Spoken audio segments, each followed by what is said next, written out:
Hello everybody, Matt Barkus, CEO of ISN, and let's talk about economics just for a minute or two here. When we were in school, we were taught get an education, graduate from high school, perhaps go on to college, get a good job, put money in a 401k, and then put money in a savings account and keep working for 40 or 45 years. That's what we've been told. And then you're going to retire and your golden years are going to be great and wonderful, and this pie in the sky dream is going to be wonderful. Unfortunately, according to, at least here in the United States, the Social Security Administration, the fact is that only 2% of the people who work through life, most of them going according to that plan, actually succeed and become independently wealthy or just independent. And so those facts are not true. So that economic plan is BS. Okay, so what we need to do is we need to find out, what is the solution? How can we flip those economics upside down, and what can we do? First of all, saving is not a bad idea, but what are you saving? It's real simple. It doesn't take rocket science. Look at what happens here. If you put money in savings, what do you earn in your savings account? Nowadays, what, 0.5%, 0.1%? Maybe some people are really lucky and they earn 1%, okay? What is inflation? Inflation ranges on average between 3%, 4%, 5%, and some years even 7%. So just to say 5% to be safe, you need to make sure that your savings is going to at least match that, just so you can break even. So I would say there's no way to save that way. Certificates of deposit they don't pay that, even if you save them for 60 months. So what can you do? You need to save something better. Well, here at ISN, we save precious metals. That's just one example. There's probably other ones too you can look into.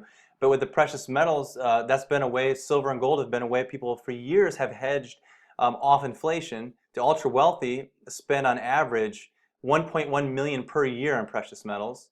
So that gives you an idea of what they're doing. What about your job? Is your job giving you a pay raise 5% every year? And even besides that 5%, are you making enough to be comfortable and save and invest your money so your money continues to work for you? Are you in that position right now currently with your job? If you are, and you're getting a 5% pay raise every year, then you may be okay. But for most people in the world, that's not the case. Definitely not in the United States, and I want to say probably nowhere else as well, that most people are going to fit in that category. So the thing is, you have to do something for yourself. You have to pay yourself first in order to get ahead, and that means getting involved with investing and doing that. So paying yourself first, what does that mean?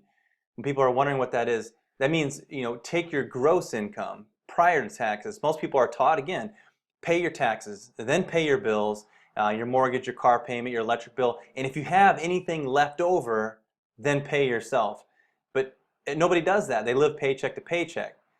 And I know nobody's a strong word, but you understand where I'm coming from. So what do then is you take your gross income and you base off of that, and then you put, say, 10% into an investment, save 10% like in precious metals, something that's gonna really hold value, and then pay your bills, and your taxes will come off that because that's your gross income, of course.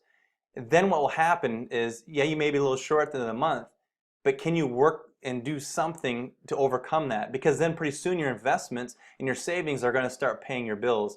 If you can just hold strong and do that for a few months, I promise you that what's going to happen is you're going to have to work and trade less of your time to start earning more money. And a lot of people get upset because they see the CEO or another rich businessman, and they see him successful. And the reason they're upset is because they've went through life already, and things didn't work out the way that they were promised, by going and getting that job, saving the money, and it just didn't work out how they thought it was going to, because this is what they were told.